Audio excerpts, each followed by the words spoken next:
Welcome home to USA Global TV and Radio, a place where dreams take flight, with authentic storytelling, diverse perspectives and meaningful conversations, where global stories unite and bridges are built beyond all borders. Discover world-class education, entertainment, hope and inspiration. Together, we're building bridges worldwide. Subscribe to our channel, USA Global TV. Download our app, USA Global TV. Be our guest or join our team. Visit usaglobaltv.com. Thanks to our founder and executive producer, Dr. Jacalyn Kerbeck. Music score by Yeffy Tang from Cloud Road Music. Voiceover artist Mike Porter. Creative direction by Paul Garcia. USA Global TV and Radio, your home for global connection. All rights reserved. This video and its contents are the exclusive property of USA Global TV and Radio. Unauthorized use, duplication or redistribution in any form is strictly prohibited. Hello. Have you ever wondered whether the person you present to the world is truly who you are or who you've learned to become? Welcome to Iconic Women. I'm your host, Dr. Jacalyn Kerbeck. Each episode, we introduce you to remarkable women whose courage, resilience, and purpose are making a positive impact in the world. Today, I am very excited and delighted to welcome Birgitta Visser, a soul empowerment coach, author, modern day mystic, and transformational guide to our program. She's joining us from Spain. Welcome to the program. Hi, Jacalyn. Thank you so much for having me. Thank you for being here. We were just chatting backstage, and people around the world can relate to this. It is hot. It is blazing hot. And we are doing our best under the lights to stay calm, cool, and collected. So thank you so much for taking the time to be here. Oh, thank you so much for having me. As I said to you, it's like nearly 90 degrees in my house. So I'd rather be running around naked, but I can't. We'd have to have that as an X-rated program then. But Birgitta, when people meet you today, they see someone who speaks about healing, empowerment, and authenticity. But every transformation started someplace, right? There was a beginning. So what happened in your own life that set you really on this extraordinary journey? Well, you know, prior to us being born, we ask for these experiences, right? We may not remember. And we're like, yeah, but I didn't ask for this. You know, why is this happening to me? No, it's not happening to you. It's actually happening for you. But sure, I mean, you know, my childhood started off really, really good, to be honest. And then when I was about 10 or 11, I was molested by a friend of the family. Well, it was really a business partner for my dad in Kuala Lumpur. And the 1980s, I always say, was a very different era to the world we live in now. So I didn't understand it, and I just kept it bottled inside. And then I lost my dad when I was 14. We just returned to Holland, and he had coronary heart disease. And so that was really tough. First time that I ever had a headache, and I couldn't understand that he was just boom, he was just gone. And then I had the bullying in high school because I was really skinny and, you know, 5'11", so one of the tallest kids in my class. And again, you know, from that point on, I already started like chucking away my lunch. And it's really weird, right? We are so conditioned to live a certain way, to act a certain way, and be a certain way. And I just, again, I kept everything bottled up inside. And, you know, fast forward, my mother put me on a modeling course just to crank up my confidence, because I was really walking around like the Hunchback of Notre Dame because I just didn't want to be seen. You know, getting to the classroom and there was a guy or a boy in the corridors, I would just take a different route. That was me. I had such a fear ingrained within me as a kid. And I carried that with me for a long time. But when I did the modeling course, there was a hairdresser there, and he said, "Oh, do you want to do a hair show?" I thought, yeah, why not? You know, these days they'll use wigs, right? But I mean, I had hair to my shoulder nearly, and I got it into a pixie cut. And I felt horrible. I hated myself. I mean, I hated myself from, from when I was a teenager, gawky teenager with what I call I had gangly legs like a giraffe. And all I really wanted to do was disappear. And so after school, after high school, I mean, I did travel. I did some modeling, but it's not all that's cracked up to be. I mean, I was assaulted in the modeling industry as well, and that I carried that with me. Again, I carried that with me. I couldn't. I was living in New York at the time, and who was I going to tell? Nobody. It would be his word against my word.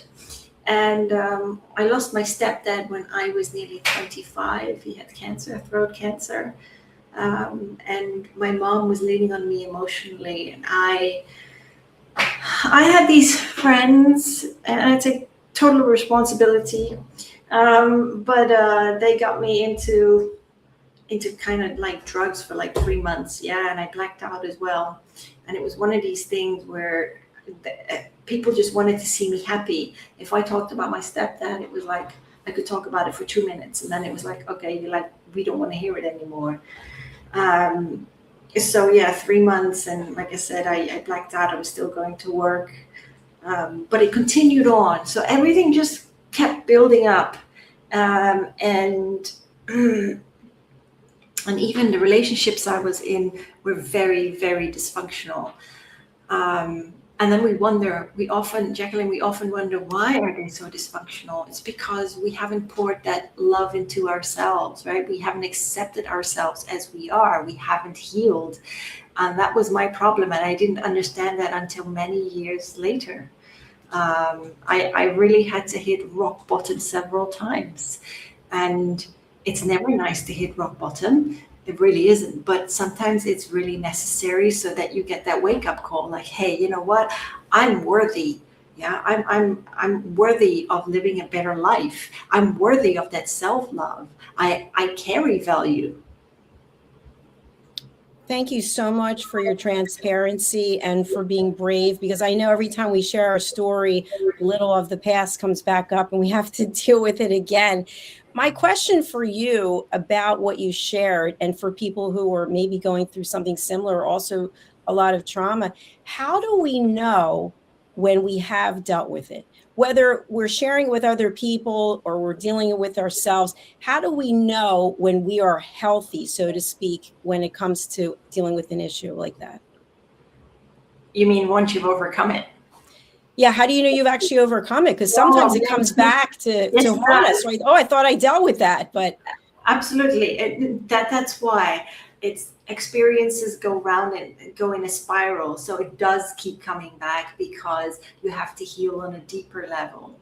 But the beauty about it is once you overcome something, you carry no more bitterness towards that experience. You don't have that anger, that frustration. You can talk about it without getting, so to speak, emotionally attached. When we talk about the emotional freedom technique, for instance, right? And there's a modality I also studied, is where we tap the emotions out of the experience. And it's a very powerful tool. It's worked for me in the past. But when we overcome our trauma, we can talk about it without getting upset, and we understand the experience. That's why I said things do not happen to us. Yeah, because that's that victim mode. They happen for us. And when you realize that things happen for us, you start to analyze and you start to ask yourself, hey, what can I do to create a better life? Why was this person in my life? Why did this person trigger me? And when you get past that, and it doesn't matter whether you go for counseling or you need help getting past the experience, there's absolutely no shame in that. I applaud that. But once you get past that, you're able to breathe and you can let go, and your life, because we are all energy, and your life will start to unfold differently. That is very powerful. And I think that really resonates with me, because I think to some things that happen to me and I'm able to talk about it and I don't get pulled back in.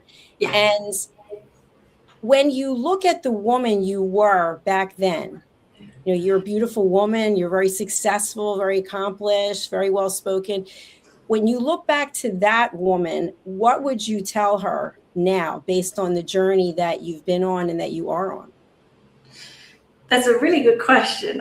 But you know, back then I was a completely different person, of course, and I was very, very stubborn. I mean, I'm still stubborn, but in a different way. And I would really just sit down with her and ask her why. And I think many women can relate to this. You know, when we get into these abusive relationships or we start repeating the same patterns, it's like, yeah, I would say to her, why are you doing this to yourself? You know, love yourself a little bit more, embrace that inner child, that wounded inner child, and know that you are worthy of more. Would I have understood back then? I would have given her a big hug, right? I would have given myself a big hug.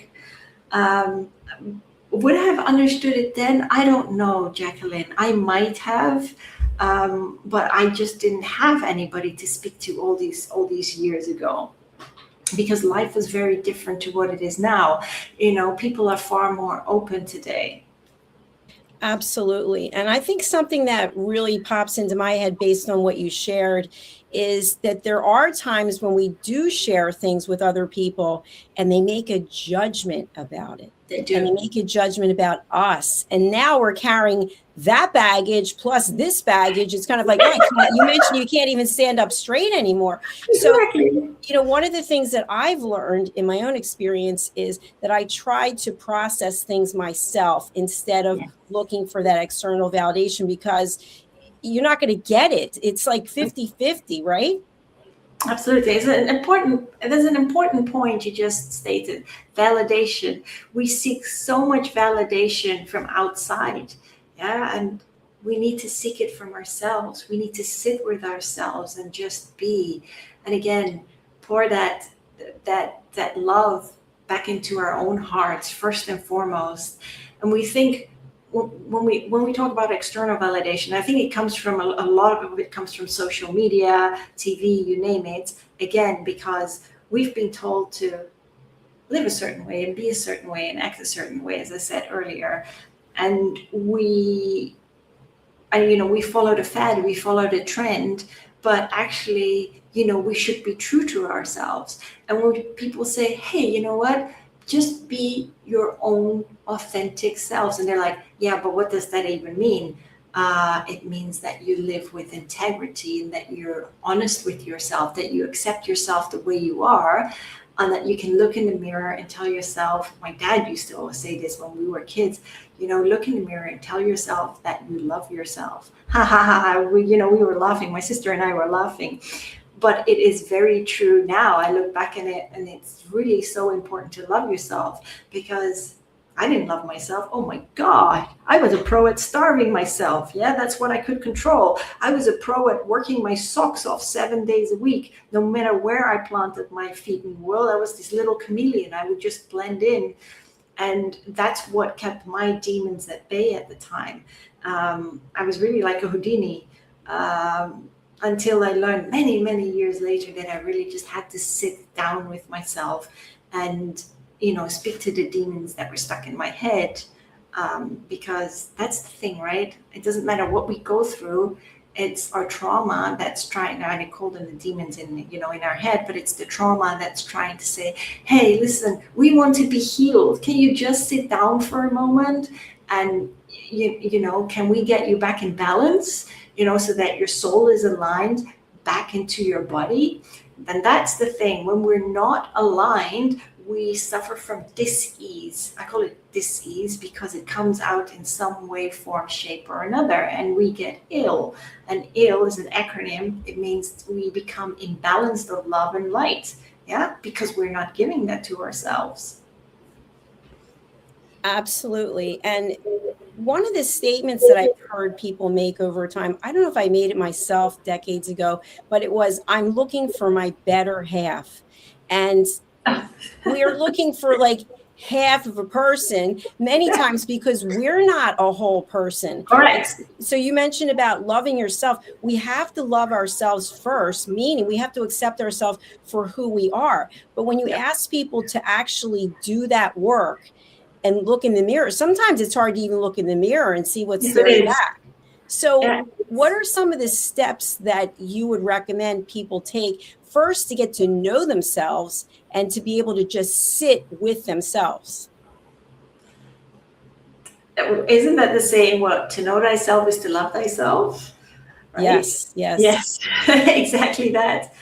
Well, everyone is different. No two people are the same. And I say that in my healing practice as well. You have to do what feels right for you, what aligns with your spirit. So for me, as an example, the steps that I took, I was so far down the chute, right? You could probably call me depressed. As my psyche was I've been living the same patterns repeatedly year after year after year. And even though I peeled back the layers I started, I think, in 2009 or 2010.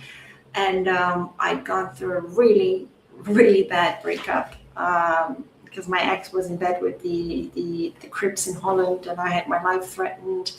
And I helped the police save my ex's life because he was a part-time crack addict. And so when my mom got me out of Holland. This is an example. My mom got me out of Holland in the space of several days, back to the UK, where I'd rented an apartment. And I downed a whole box of ibuprofens because I was just like, what the heck, man, I don't really care.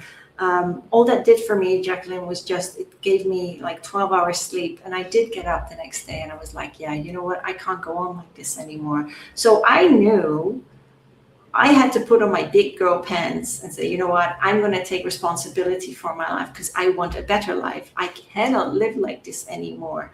And so I went to see a counselor. That was my first step. I went to see a counselor. The counselor didn't work for me because all she said was, hey, Birgitta, you're going to be fine. You're strong enough. So I had to do the research, and I rolled into Reiki. And I studied under this woman, but it was really that was my saving grace for that experience. And again, you have to do what aligns with you. This is something that worked for me. Now I'm at a point where when I go through experiences, because when we dive into 2026, it's a very transformational year for many, many people, for many women, not just women, but also men, but mostly women. And you just have to sit back and just be and really say, hey, you know what? I do deserve a better life. So what can I do to make these changes? Yeah, and just listen, just sit with yourself and just listen. And my mom, she always asks the universe for help, right? I do too, but she's always like, hey, you know what? Please help me with this and this. And it's really, I do that too, but it's really about waiting for the signs. And it can come in the form of anything. Sometimes it's like, what works for me and what happens to me is like, I'll find a penny, which I used to do in the UK, or I find a cent or 5 cents here in Spain. And it's like, catch your thoughts. What are you thinking? So whatever you're going through, it works differently for everyone. But honestly, just sit with yourself and ask yourself, am I not deserving of a better life? If the answer is no, that's okay, then you're not ready to heal yet. If the answer is yes, then ask yourself, okay, what can I do to improve my life? What can I do to overcome my experiences? What steps should I be taking? Thank you for sharing that.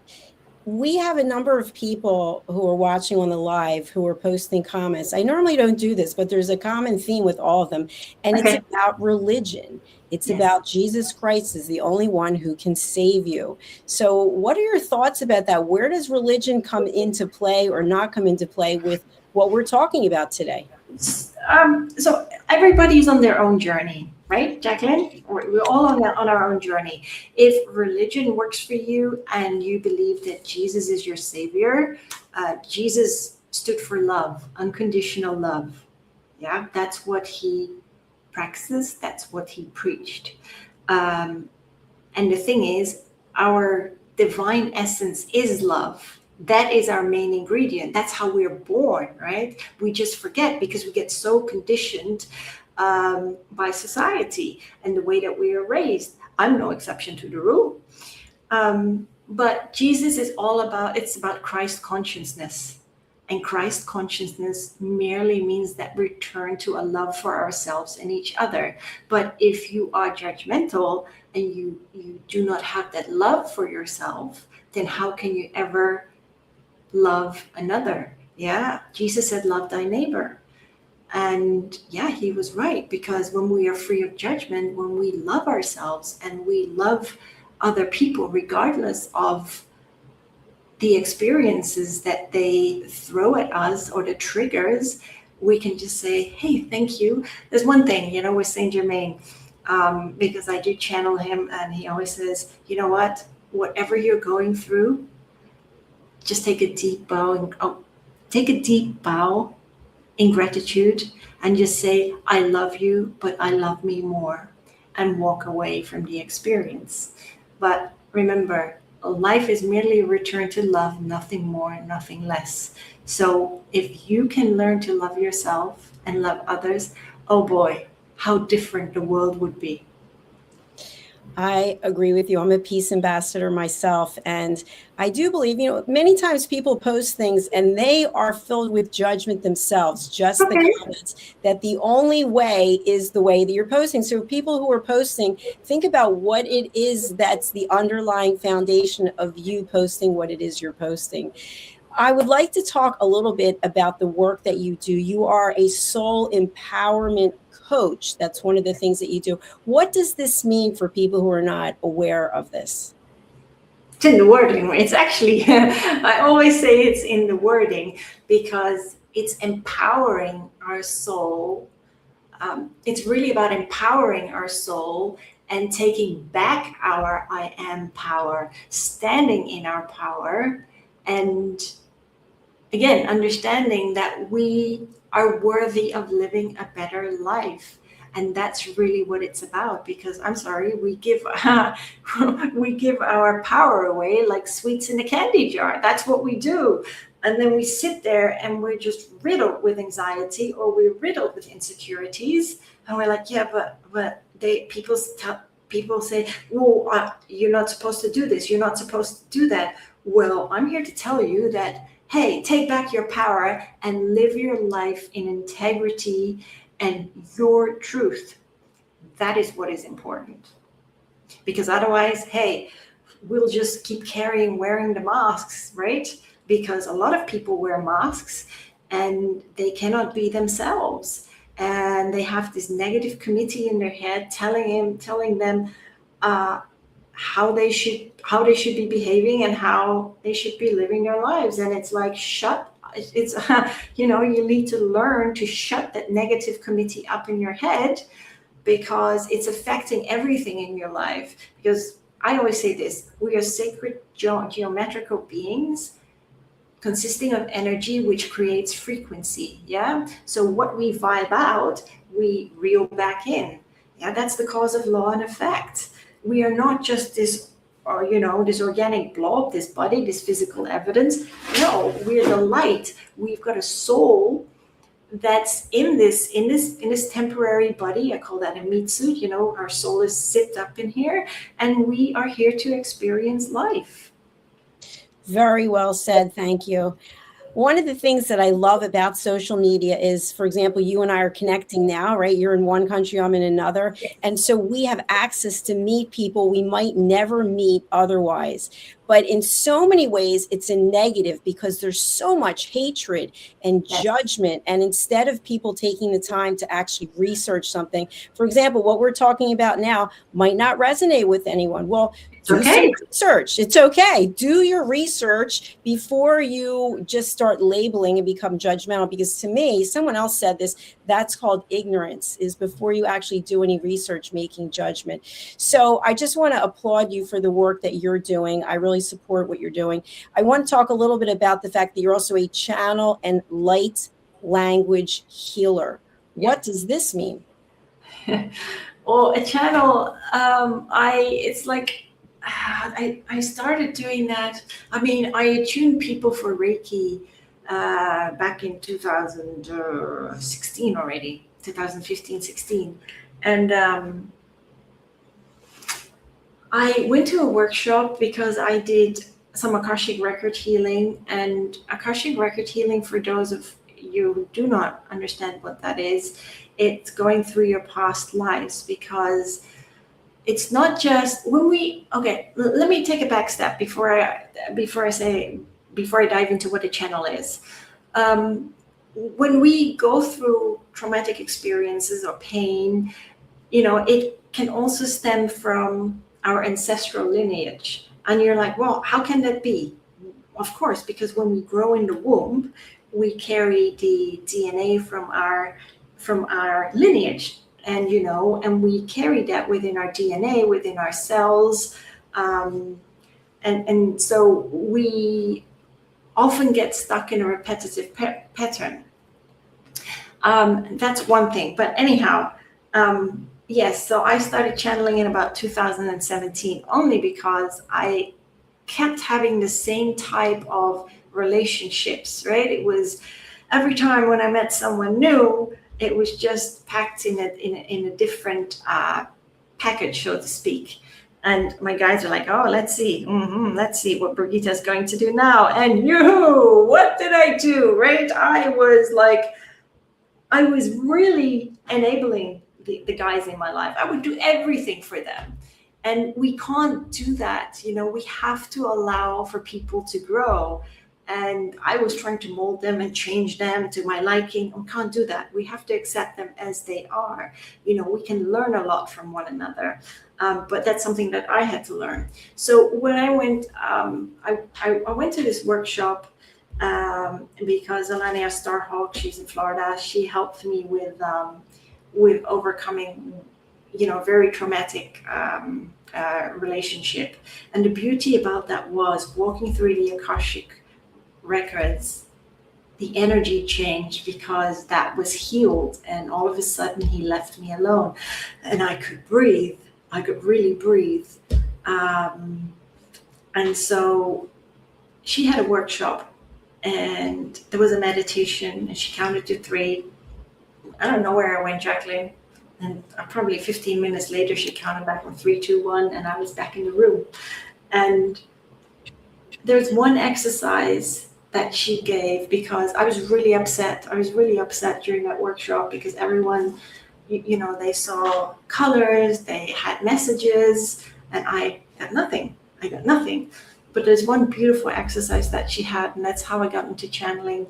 And she said, when you're ready, just sit down with a paper and pen and just say to the universe, I'm open and ready to receive. Now, my mind was already shot to hell. So, I went home and I did precisely that exercise and it just started to flow for me. And it was really, when I look back and I still have it, it was in Old English prose.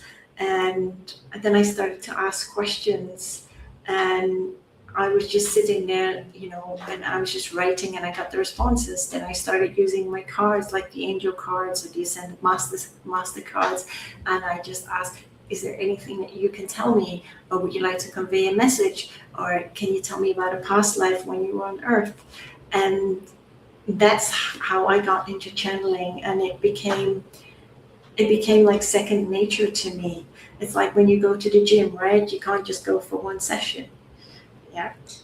You have to stick to it. You just have to stick to it. So that's how I started, and it was powerful healing for me too, because every healing modality I studied, it was also about healing myself. Absolutely. And what stands out for me from what you just mentioned is that curiosity and that openness to learning something new. And I think for all of us, we go through the journey of life and we are in pain at some point, whether it's emotional, spiritual, physical, and whatever that method is that we heal ourselves, if it's in a positive way. You mentioned drug addiction, right? That is something that people turn to. I know people have done that and ultimately have passed away. So we want to find healthy ways to help us address whatever it is we're going through in life. So how do you actually work with people? We have your website and we've got all of your links, but for people who are out there watching now or later, they might think, you know what, this is really interesting to me. I've got some healing to do. How can I work with you? Yeah. So I'm truthfully, you're going to laugh at this, I'm often people's last resort, because they're like, what the heck, man, what is light language? What does that do?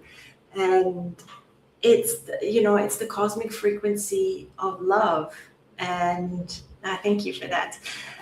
And I mean, honestly, they come to me when they're tired, when their back's against the wall, and they're like, I've tried everything.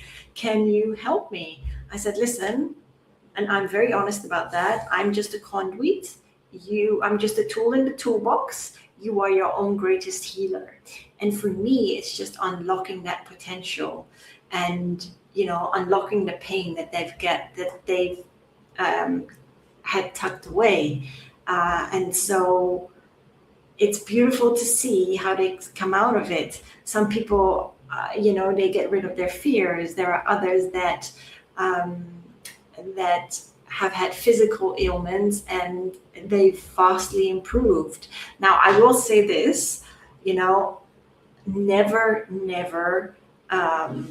if you have Western medication, so to speak, right? Never discard that, because holistic and Western do go hand in hand. So yeah. It's and when they hear the language, I've had people cry as well. It's just really an emotional release for them. So I'm always very blessed, and I'm just very humbled to be able to do that work. One of the things that you just mentioned that I'm smiling about when I was backstage is you said people come to you when it's potentially the last option, right? They've tried everything and it hasn't worked. And if they came to you when it was the first option, I wonder how much time they could have saved. But again, we're all on a journey. I know just last night, I was in the urgent care. I am completely covered with hives. I went to get a massage, which is a good thing. I've been going every week and my entire body is covered in hives. And they came out with at the urgent care, all these medications and do this and do that. And I thought, well, you know what? I'm going to see what I can do myself, right? I'll take the medications, but let me work on healing it myself. But I know that most people don't do that. They're like, give me the drugs, whatever the drugs are, let me have them now.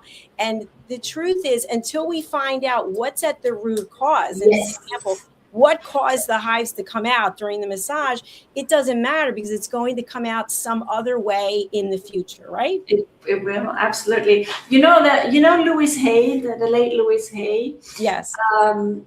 She has this book on you can find it online now, and it talks about, if you suffer from a bad back or like hives or anything else, any pain in your body, she stipulates exactly why you're suffering from this pain.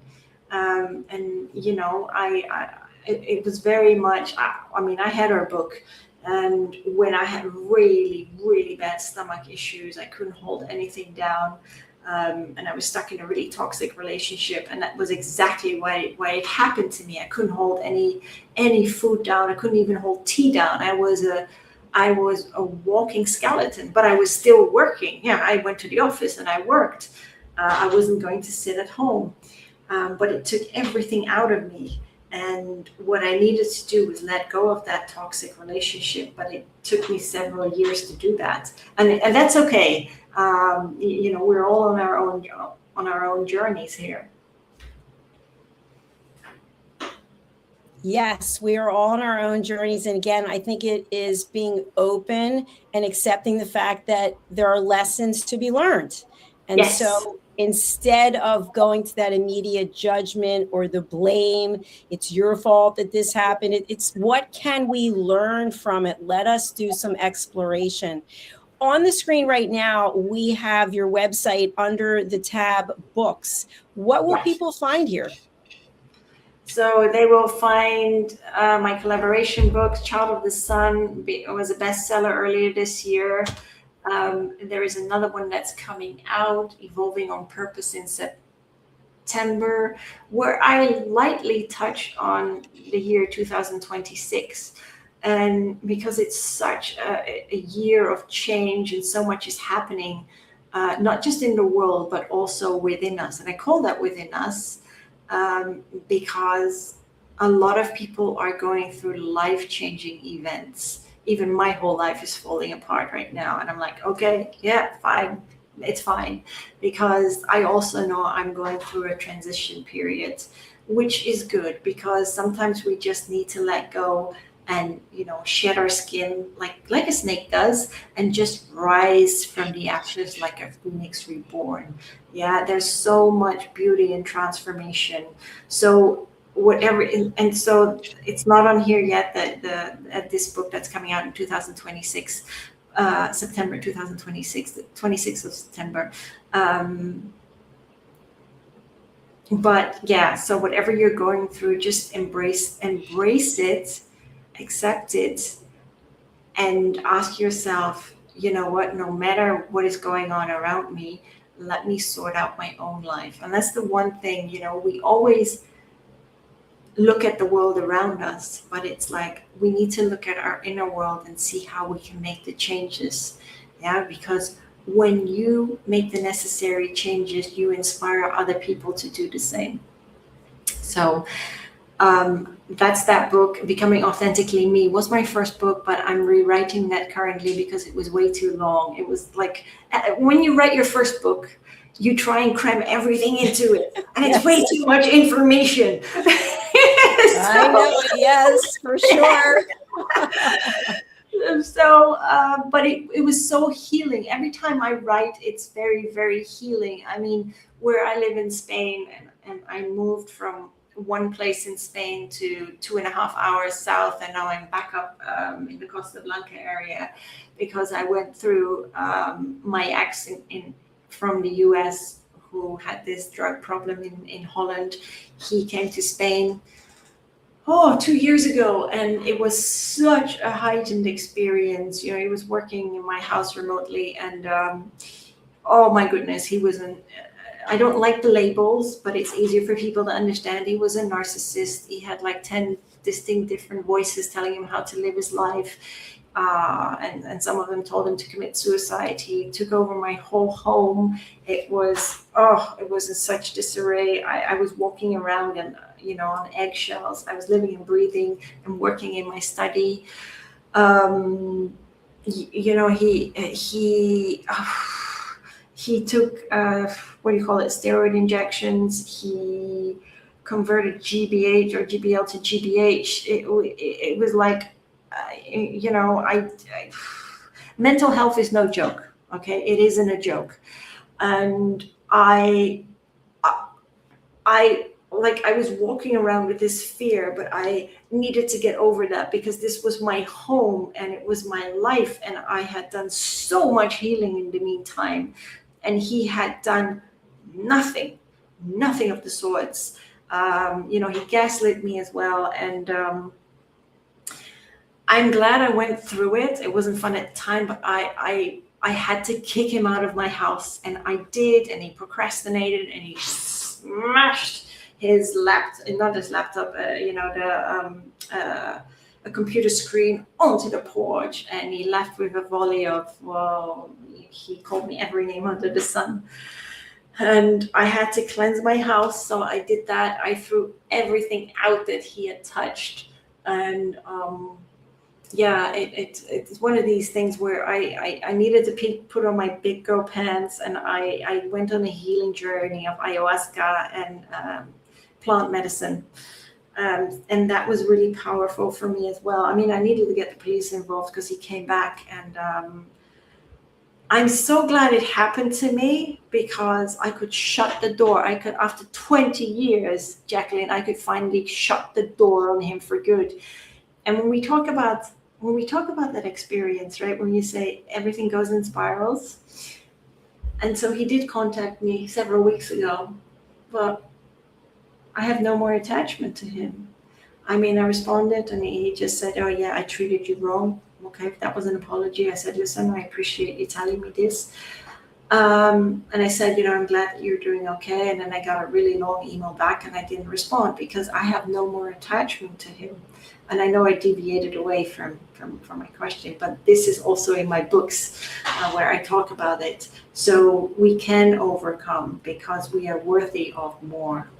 And it took me a long time to pour that love back into myself and to just detach, knowing that I do carry value. And it's also about having that self-respect. Absolutely. And that is really a full circle. Yes. Yes. And I think stories are so important, because to what we started out with earlier today on this broadcast is that sometimes we have all these stories and we just keep them locked away. And we don't even have to share them with anyone else. We can write them down. We can say it out loud, but we have to process it. So I really admire you for sharing your journey with us. And I know your journey is literally just beginning. So I do want to highlight one comment that we have from somebody in the audience, David Thompson 3415. Our problems provide us with the opportunity to do amazing things. Yes, I love that. I love that. I love that. Thank you for the comments. So to me, it's all about gratitude and appreciation and leaving judgment at the door. So we have all of your links for people to reach out to you. Who would you like to contact you, and what's the best way for someone to do that? So if they want to contact me, the best way to do that is through my website. There's a contact form for that. Yeah. All right. And we have the link there in the show notes. So thank you very much. What would you like to close out the show with today, as we're talking about from trauma to spiritual awakening, for anybody out there in the audience who needs to hear this message? I think it's really important, you just touched on it, is to have gratitude for everything that you go through and not have that bitterness. I mean, I do not carry any bitterness to any of the characters in my life. It took me a long time to get there, but everything that we go through is just an experience. Yeah. The characters in our life are not here to taunt us. They may trigger us, but it's only because something needs to be healed and something needs to be released so that you can live a more enlightened life, so to speak, right? Because every time we shed that layer, so just live your life in gratitude for everything that you're going through, and make sure to pour that love back into your own hearts. I think that's the most important thing. Thank you very much. What a beautiful way to end our program today. And I really appreciate the opportunity to get to know you today and to just find out what it is you're doing. And I honor you. Thank you so much for having me, Jacalyn. Thank you. Bye for now. Bye. Thank you for watching this episode of Iconic Women. What I'd like to share is I really believe the important things in life are finding peace. And if you can find peace within yourself, if you can have that happiness, instead of how much money is in your bank account, how many of this do you own, how much of that did you do, if you were to rank your happiness on a scale of 1 to 10, where would you be? And so to me, happiness, gratitude, appreciation, and being at peace are the most important things in life. So if this resonated with you, please do consider subscribing to our YouTube channels. We have two of them, USA Global TV and Radio, where we've earned the YouTube Silver Creator Award for over 100,000 subscribers. Thank you very much. And my personal channel, which we started a couple years ago, Dr. Jacalyn Kerbeck. Thank you again. Before we sign off for today, I just want to ask any of you who are going through something where you or family member have dementia. It's a very tough road. My mother had dementia. She died in 2023. I was her primary caregiver, and it is a very difficult thing. There is help. There are resources. And one of our own team members here, Tracy Cram-Perkins, she's written a book called Dementia Home Care Before, During, and After. And she actually has a TV show here with the same name. It'll be on tomorrow. Take a look at this about her book. I highly recommend it. USA Global TV and Radio proudly presents Tracy Cram-Perkins, a dementia caregiving survivor teaching how to balance care with peace of mind. #1 resource for dementia caregivers. It's the book Dementia Home Care, How to Prepare Before, During, and After. Over 17,000 copies sold of this must-have guide. And now a testimonial from Tracy Smith. If I was to describe this book to someone who is going through a similar situation, I would underscore how important it is to have some sort of a tool or a guidebook to help you through certain stages. And there's so many, it's such an unknown topic to the average person. And to have this as a reference is essential. It's going to help you get through it personally, as well as help your loved one manage. To learn more, go to tracycramperkins.com. Tracy Cram-Perkins is an award-winning author. She's also the host of Dementia Home Care television show. Watch it here on USA Global TV and Radio. How much of your value have you been giving away? Saying yes when the answer should have been no? Lowering your price to secure the opportunity? Giving more while receiving less? Over time, it adds up. Until one moment brings clarity, you've been giving away your value. This is not about working harder. This is not about doing more. It's about boundaries. It's about pricing. It's about respect. From Dr. Jacalyn Kerbeck comes a direct and necessary message. Stop over-delivering. Stop underpricing your expertise. Stop negotiating against yourself. Because when you recognize your value, everything changes. Stop giving away your value. Boundaries, pricing, and the business of respect. Available now wherever fine books are sold and on Amazon. A film by USA Global TV and Radio. Executive producer Dr. Jacalyn Kerbeck. Videographer and cinematic production Paul Garcia. Voiceover by Ed Wargas. Stop giving it away. Start owning it. Every great story begins with a vision. At USA Global TV and Radio for years, we've been providing world-class education, entertainment, inspiration, imagination, connections, and hope. Most people don't stay to watch the outro or the credits, but it's the people behind every success, behind every breakthrough, and behind every unforgettable story who matter.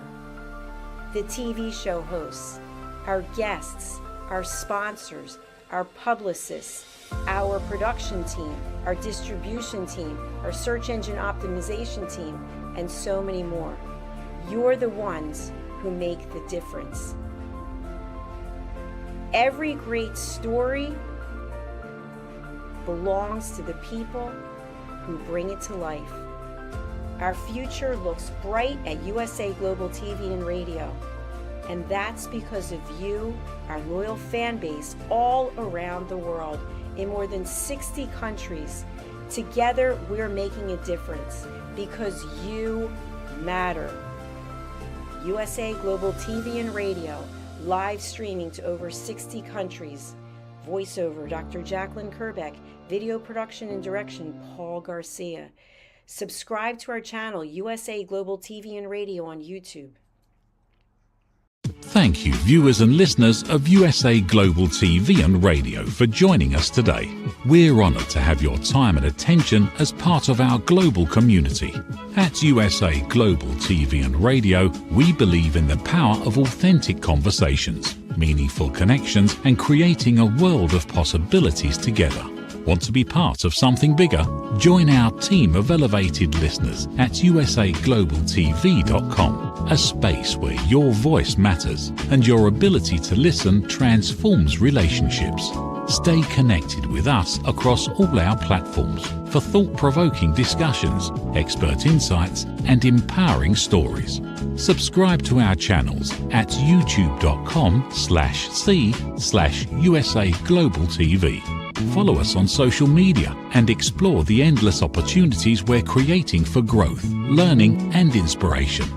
Together, we're not just broadcasting, we're building bridges and changing lives one conversation at a time. For inquiries, contact us at info@usaglobaltv.com. Produced by Executive Producer and Director Dr. Jacalyn Kerbeck. Voiceover by Mike Porter. Creative direction by Paul Garcia. All rights reserved. Visit usaglobaltv.com to view our full terms and conditions.